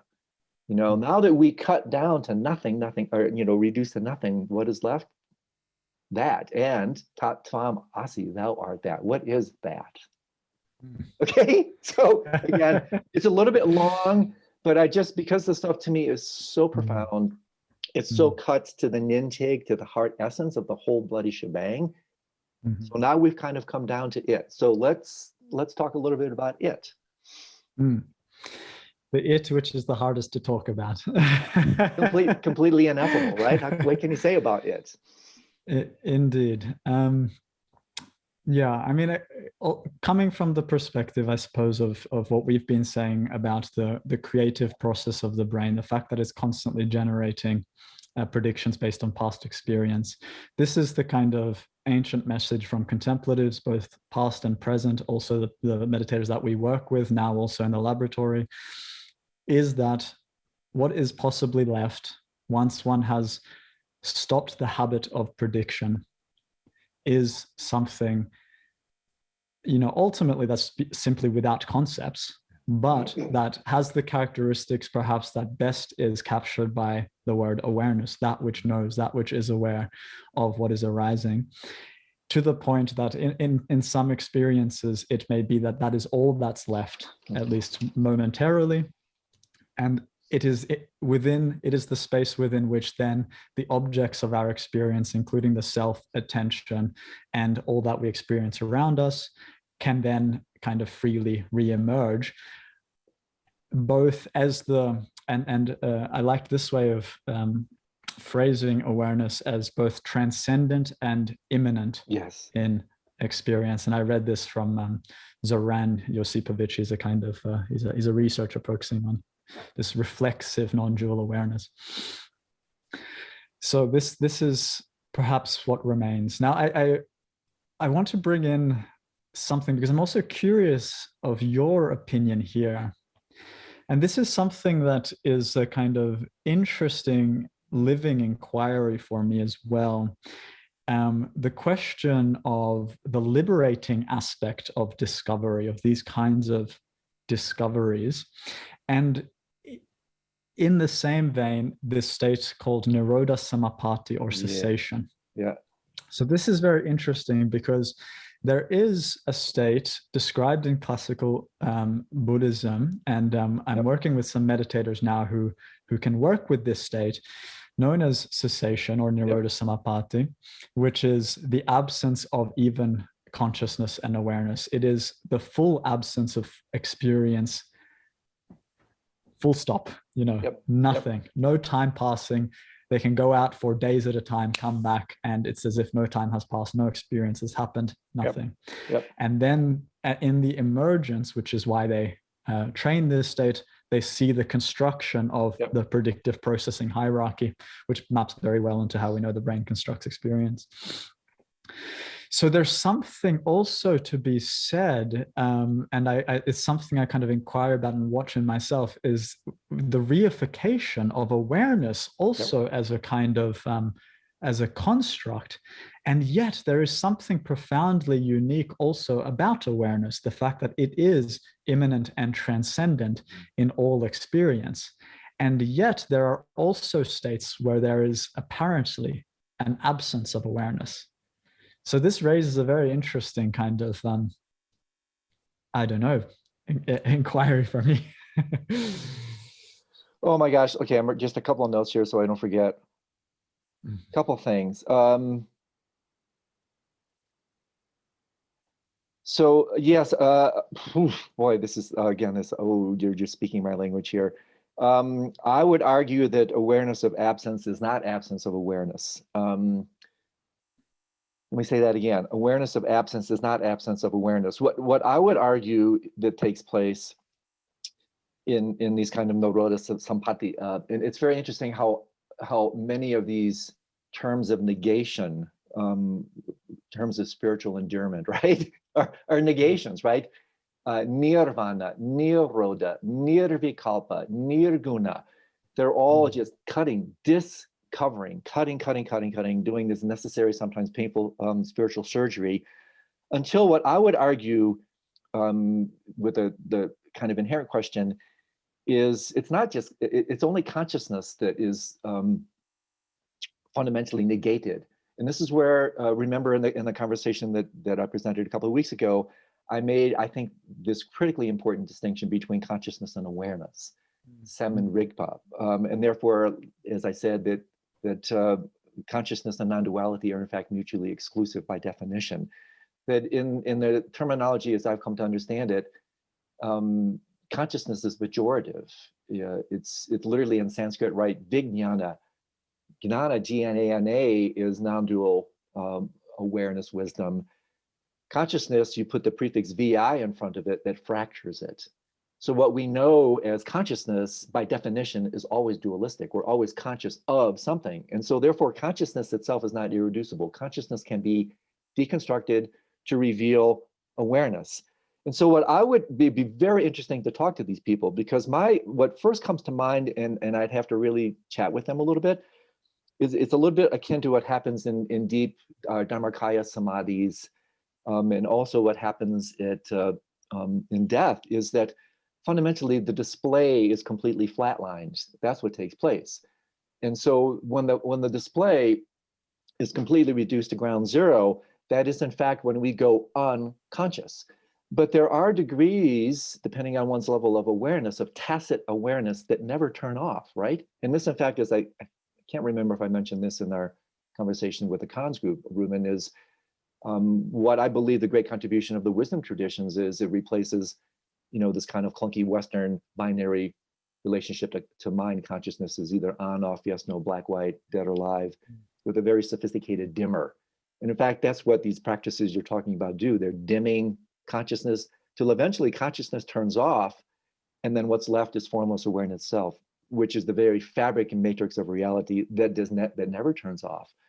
And so therefore, when you were saying at the outset, the consciousness being the matrix, and this really subtle distinction of how it is that we want to fundamentally go even beyond consciousness or consciousness of something, or in the deeper sense, awareness of something, to awareness as something. So it's no longer that binary, even that subtle, the fruition. This is what separates open monitoring from non-dual awareness. The very highest fruition of open monitoring is this complete equanimous relationship, awareness of. It's still non-dual because you have that of in there. There's still consciousness at play. But what makes the non-dual traditions non-dual, it's no longer awareness of, it's awareness as. And then you enter into complete utter ineffability, because the minute we start talking about it as we are now, you're already screwed, because you're using dualistic mediums, thinking to approach things that are completely non-dualistic and utterly transcend the notion of thought altogether. But that's the challenge, that we have as practitioners. That's also where what we're doing here only goes so far. And then eventually, as contemplatives, we take the leap, because it's only in direct experience that we can have the type of knowledge that we're talking about here. But that's what comes to mind based on what you said. And reflexive awareness, that is it. Reflexive awareness. And again, you can see this really beautifully in the dream. This is such a profound insight of dream yoga, is in fact the discovery of this this reflexive awareness, that whatever arises is always already, under any circumstance, always aware of itself. That's all there is. And it's really, that's the so-called bottom line to me. That's where all this stuff fundamentally kind of ends up. And that's really where it just starts, right? It's not the end. It's just the beginning. So anyway, that's what comes to mind, my friend. So yeah, It's really beautifully said, and actually, I really enjoy listening to you talk about these things. When I heard you speak at cons recently about the nature of awareness, reflexive awareness, the distinction between consciousness and awareness, I really felt that these were some of the most lucid descriptions that I've heard. It was extremely inspiring. So at this moment, I don't think I have anything to add to what you just described. So just thank you for that. Well, I'm humbled. I'm humbled that you would say that. So one last thing about the construction thing, and then I want to turn briefly. I don't want to take too much of your day. I could talk to you, my friend, the entire day. But I do want to say something. I do want to say something about what you said here, which is beautiful. You said something real. Again, there's so many pearls you're throwing out here that I'm just grabbing a couple of them to riff a little bit on. One is that it's not just about deconstruction.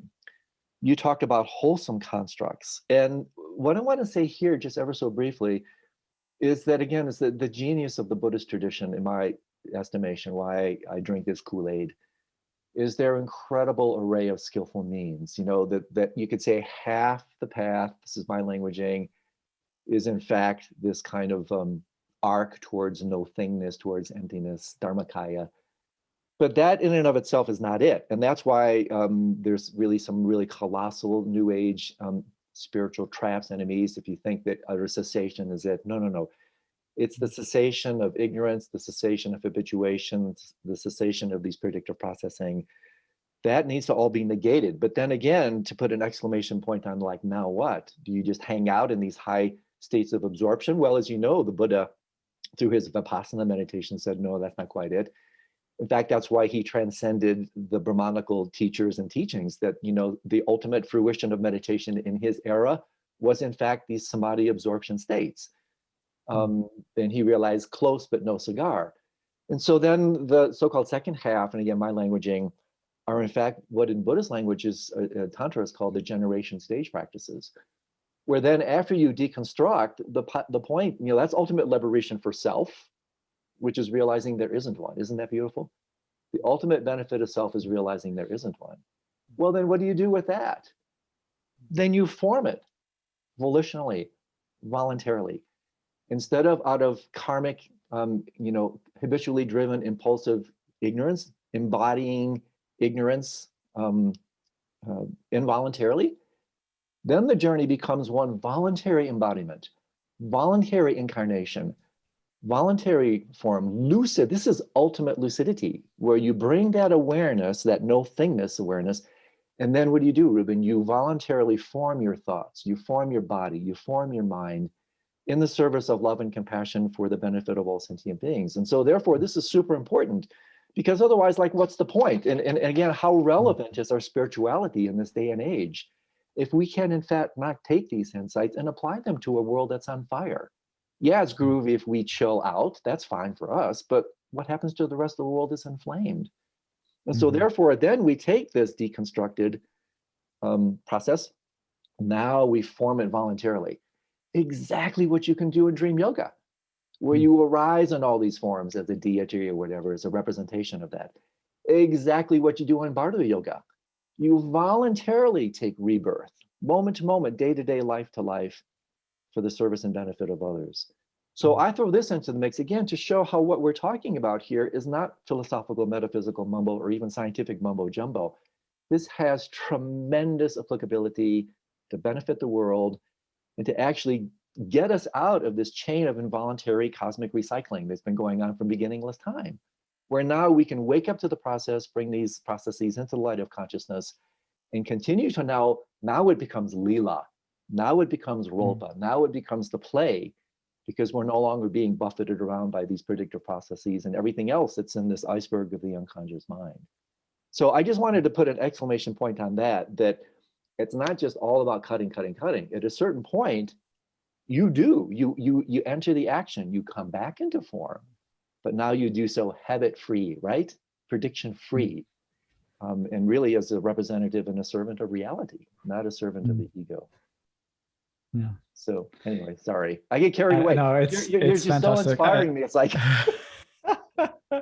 no, I think you've said it beautifully, and I'm really glad that you brought this into the conversation, because as you say, I do think the deconstruction is half of the process, and prediction, once it's seen, perhaps awareness can become more of an agent of its own predictions, because the predictions remain on some level in order to sustain the body and sustain relationship and allow us to act in the world. So indeed we become then instead of, you could say, unconscious predictors to conscious predictors of our experience and of ourselves.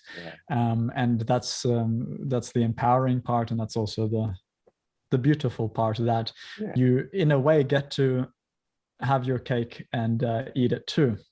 You get to be free of the prediction and yet free to predict. I think that's the ideal scenario. That's fantastically said. And so as we start to slowly wind this down, I can't tell you how many questions I'm getting these days, Ruben, about the place of hallucinogens and theogens and the like. And I know you've done some work on this. So talk to us a little bit, if you would, about the role of these agents, which, they're getting a lot of airtime these days, I think rightly so. Your experience, if you feel comfortable about that, sharing that in a public format, and then your so-called theoretical work with this, because I think this is a wonderful introduction of methods that I think, if they're held in a proper light, can really be of some benefit to us these days. Yeah. Okay, that's a really big one. Okay, let's run with it for just a second. Yeah, let's see. So also, in the interest of time, I'm going to, I think, just say what I believe about what these substances are doing to the mind and how they relate to contemplative practice. But I'm going to, in a way, have to speak about it rather heuristically, in a kind of way that, if I had time, I would unpack in much more detail. Okay, fair enough. But actually, in the original version of this paper, the kind of preprint version before we published it, I actually had a whole section on psychedelics versus meditation. And I went into specifically the difference between deconstruction of the self and selfless states and ego dissolution as induced by psychedelics versus that which we work, or what these contemplative traditions perhaps work towards. So I might just start there, because I get the feeling that this is, in a way, what a lot of people are interested in, especially perhaps your listeners, is in using these kinds of plant medicines or other hallucinogens, psychedelics, mind manifesting substances, is to help progress the spiritual path, help gain insight into the mind and how things work. So there's one very interesting theory from the predictive processing perspective about how psychedelics work. And it's guaranteed to be an oversimplification, but it gives us some, again, heuristic understanding about what might be going on. And it, to some extent, I think, is consistent with people's phenomenology, and I think also my own. So what happens when you take a psychedelic, it has an effect on certain receptors, the 5-HT2A receptors usually, or predominantly. And these are kind of found in their strongest density at the higher levels of the predictive processing hierarchy. So these are the constructs that really constrain the lower level input. That's what keeps things in order. That's the self model and so on. That's what kind of really do the filtering work of what we end up experiencing. Now, what we think might be going on, and there's some direct neural evidence of this, is that psychedelics are inducing entropy in the system. It's kind of directly exposing the system to chaos. The uncertainty that you said is useful to expose ourselves to under certain conditions, with the caveats that I mentioned before of what is already a very uncertain world. But so what these psychedelics may be doing is providing a window where the mind steps into a state of kind of broad scale chaos or entropy, particularly at these higher levels of constraining models, so that the bottom up sort of input starts to dominate our phenomenology and is not constrained by our usual high level expectations from the past. So what this means is an enormous amount of potential. It's just potential. I mean, you've just unconstrained your usual way of organizing reality, so anything can happen. This means it's kind of neutral in my view. It's neutral in the sense that you've just let go of your existing models, but where it goes from there is so enormously dependent on your expectations, enormously dependent on your set and setting, these kinds of things. You know, I'm really confident that if you take psychedelics in one particular kind of religious setting, you're going to have very different experiences than if you take it, for example, in a secular setting. And I think you're going to come out with different worldviews, different beliefs, and it's going to be entirely different if you also take meditation into this, the context of these substances. So it's a very interesting thing that we're playing with there. So first thing I would say is that it's raw potential. And that potential can go in many different directions, and we know that it's not harm-free. I'm quite strong on that it's a potential that can go in many different directions, and if it's done wisely, then it can be of service, just like anything can on some level. And as for now, I just want to say one thing about the kind of mystical states, the states of ego dissolution that arise on psychedelics. And this is kind of my opinion, you could say.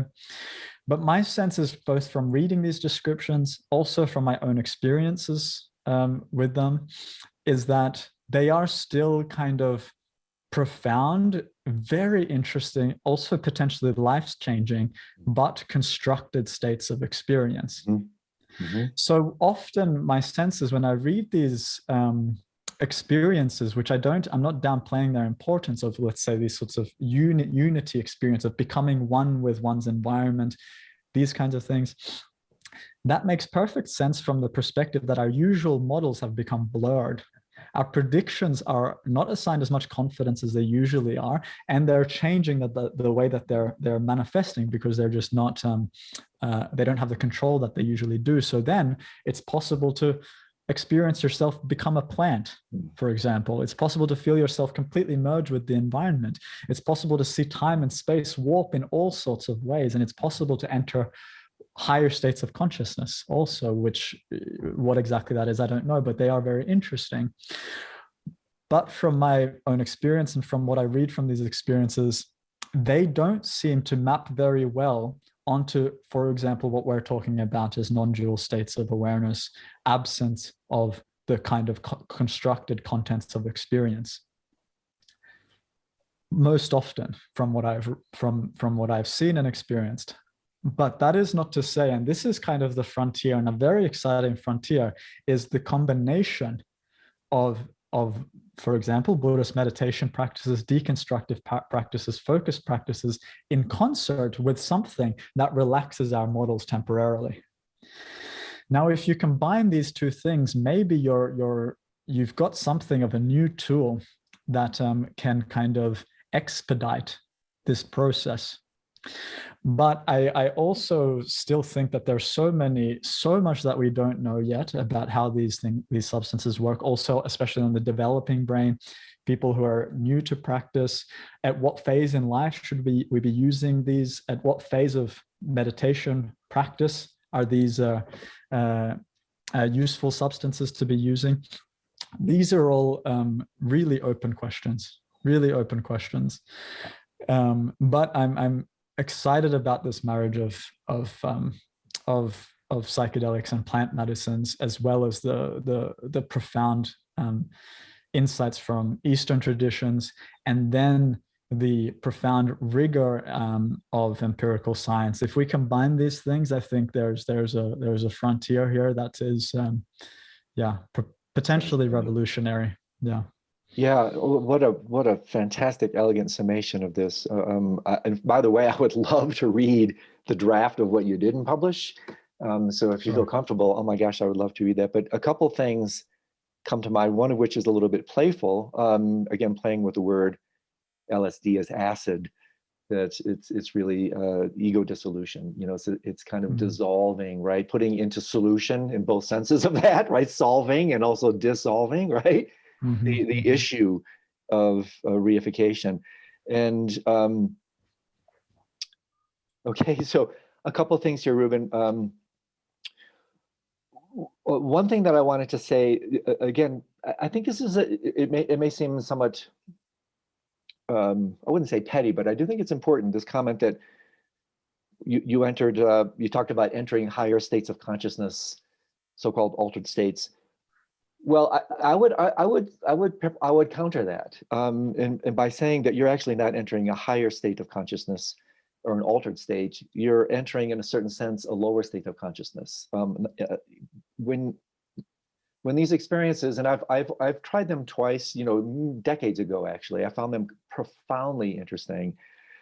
And I realized that in a very real way, they weren't kind of rocketing me into something. They were actually allowing me to descend into something. And so I think that's a somewhat important distinction, that, at least from my experience, these are not higher states, they're lower states. They're more real. In other words, kind of like what you're talking about, waking down into the fabric, not trying to get up and out. And also along these lines, Ruben, is this notion that these so-called altered states of consciousness are in fact not altered, right? This is the altered state. That what I believe these situations point out are glimpses of the actual natural state, glimpses of what is actually true. This no longer appears to be the altered state simply because it's been going on for so long. We take this to be the default state, but this is in fact the construct. This is the altered state. This is, in Tibetan, the nyam. It's just been going on for so long, we don't see it as such. And so when we do take these agents, they in fact dissolve, they acidify, they liquefy, they allow us to drop through, back down. This is actually important, because otherwise what we do is we become state junkies. We're looking for something other, something high, when really what we're looking for is a low, ordinary, as I mentioned during the Khan's conversation, right? That, like Suzuki Roshi said, incredible statement, you know, enlightenment was my greatest disappointment, right? It was my ultimate letdown. It's an ultimate letdown into reality. So the enlightened state is not an upper, it's a downer. It's a downer for the ego. And so if we understand this again, okay, well, this is interesting. Like, why does it matter? Well, it has colossal implications, because one of the reasons we miss it, right? I often say we're looking for Hollywood when it's more like Oklahoma. I love Oklahoma, don't get me wrong. It's so ordinary that we keep missing it. We keep looking for the altered state, when actually it's the inherent ordinariness. In Tibetan, it's actually called ordinary mind.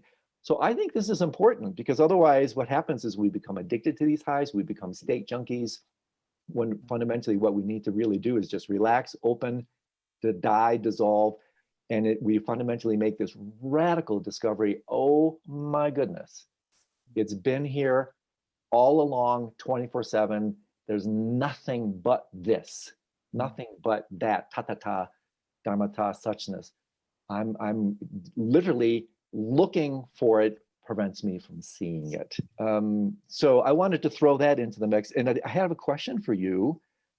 Why does, in fact, meditation create a setting or a context that is in fact more conducive, or more, I guess that's my projection. I would think it's more conducive.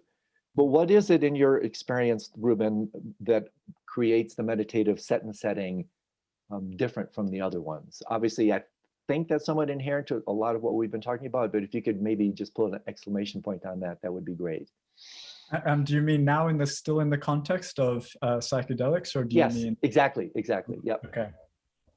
I also wanted to just pin this point about the ordinariness, because I love that quote of, and also your way of describing it as a waking down. I think this is fantastic, and I actually, the tradition I've been the part of the longest is known as ordinary mind Zen. There you go. And so it's something that resonates with me. And so your question is, how does the meditative approach or set in the mind, how might that be conducive for using these kinds of substances? Well, it kind of speaks to what you were saying. You said that there's this potential that what we're experiencing now is kind of the construction, right? That this is in a way the hallucination, and what we're coming to is a discovery without that those predictive processes in place. Let me say that again. That is so brilliant. This is the hallucination, not the hallucinogenic. We've taken a different type of hallucinogenic that we're not even aware of. So that is, anyway, I had to throw that in. That is beautiful. This is the hallucination. So sorry. And indeed, so I really like that. But I can also, from what I've observed both in myself, but also other people, is that the potential of these substances is so vast. It's very rare in my experience that the mind inclines towards less hallucination. So it's not that just that you take one of these substances and then the mind begins to incline towards less prediction.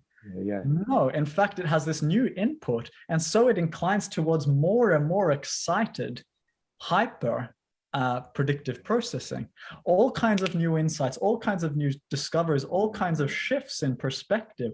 The bistable image of our mind starts to shift into all kinds of multidimensional kind of fractally realities. But it very rarely, naturally, without a meditative mindset, without some practice, inclines towards deconstruction, towards relaxing, opening, forgetting, releasing, deepening. Right?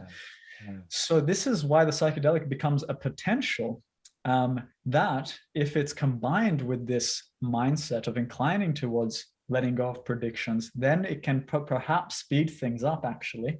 And under certain conditions with really people who are, you know, that this is right for them. But I don't think it necessarily very automatically or naturally inclines in that direction. And my experience also was that over the years, the insights that might arise through taking these kinds of substances, they can change. Because there's this meta insight to be discovered, I think, from something like psychedelics, which is that our predictive processes are extremely malleable. Our perception of the present moment and of reality and our worldviews are extremely plastic. And this is the sort of deeper discovery, I think, that these things can give and provide. So, just really probably the most articulate, cautious endorsement of these agents I've seen. I wanted to, for our listeners, to contextualize this. This is my languaging. But I thought a lot about this topic. And if, by the way, I want to recommend a book. I'm sure you probably read Michael Pollan's book, How to Change Your Mind. The other one that you may not have read that I highly recommend, Ruben, is by my friend James Kingland. Am I Dreaming? Do you know this book? No. Yeah, the new science of consciousness and how altered states reboot the brain. He's a brilliant writer. It's a fun read. It's a good read. But I wanted I thought a lot about this, and I'm thinking more about it. And one of the ways, I wouldn't say this is a rationalization, but this is the way I'm working with these agents a little bit now, is actually, if we're very cautious, we can see them as a subtle form of the engagement of Tantra. And by that, what I mean is, in Tantra, body is as important as mind. And again, in this kind of bidirectional way, right? Either top down or bottom up, we can work either way.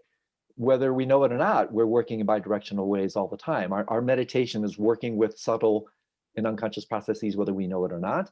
And so one of the things about things like the Nocturnal Meditations is we actually engage more the in this case, bottom up, a little bit different from what we were talking about earlier. Same word, but different signified, where now we can work with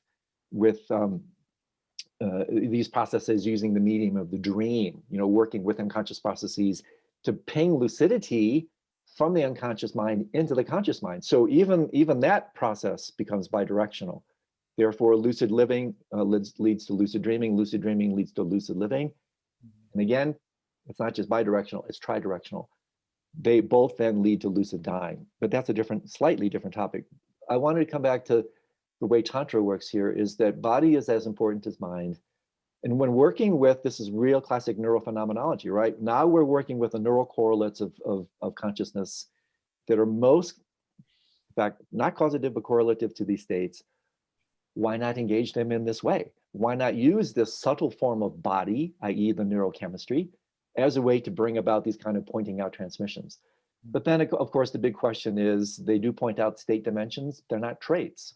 So then the question is, like, what do you do with that, right? Do you continue to pop these states? No, no.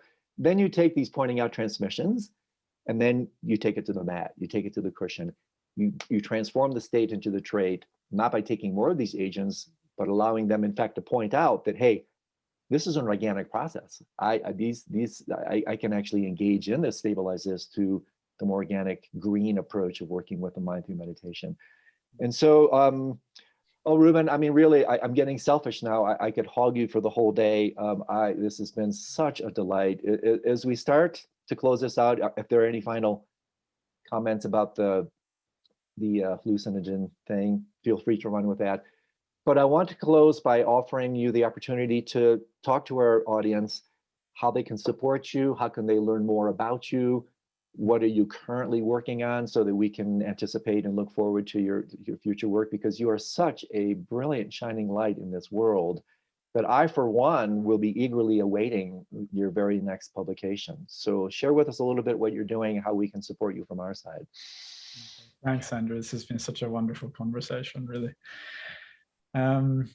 Yeah, I mean, I'm a scientist, and at the moment I'm continuing my research. But you can find out about what I'm doing at my website. It's just rubenlaukkonen.com. So if you Google my name and meditation or Amsterdam, it's easy to find me. The only social media I use is Twitter, so you can engage me there. At least there I share some of the new works that I'm doing. But I'm also hoping that in the coming months or a year there'll be some more readable things for people that are not just scientific, but also something that is a bit more digestible in these topics, and also hopefully some poetry. So for sure, I'm happy to engage with any of your listeners if they're happy to follow me. So yeah, if we had the time, I mean, for maybe we'll post one of your poems with your permission as a little add-on to our writing of your work, because your poetry is really exquisite, my friend. And so any other final comments or anything else come to mind from your end before we close it up for this time? I'm sure we'll be doing this again. I can't wait to bring you back on. Yeah, I would love to come back. And as I'm thinking, there's all these little thoughts bubbling up that I'd like to grab onto and run with, but I fear that there'll be a rabbit hole that we should save. So I think I'm really happy with this conversation, and I'm energized by it, and I gleaned a lot of insight from it. And I'll be so happy to speak with you again, Andrew. And thank you for this conversation. Likewise, Ruben, really, it's been a total delight. It's such a treat to meet such a kindred spirit. Really one of the great honors. And so thank you, my dear friend, for the work you do, the presence that you are, the shine that you bring to this world. We so need people like you in this day and age. And again, I simply can't wait to read your upcoming work. It's really a delight. So until next time, my friend, all the best to you. Stay lucid, and let's do this again. Thanks, Andrew. Take care. Well, that's it for today. Thanks for joining us. And a special thanks, of course, to Ruben for sharing his remarkable research and insights. If you enjoyed this episode, be sure to check out all the other offerings on Nightclub. There's a lot happening these days. See you next time. And until then, pleasant dreams.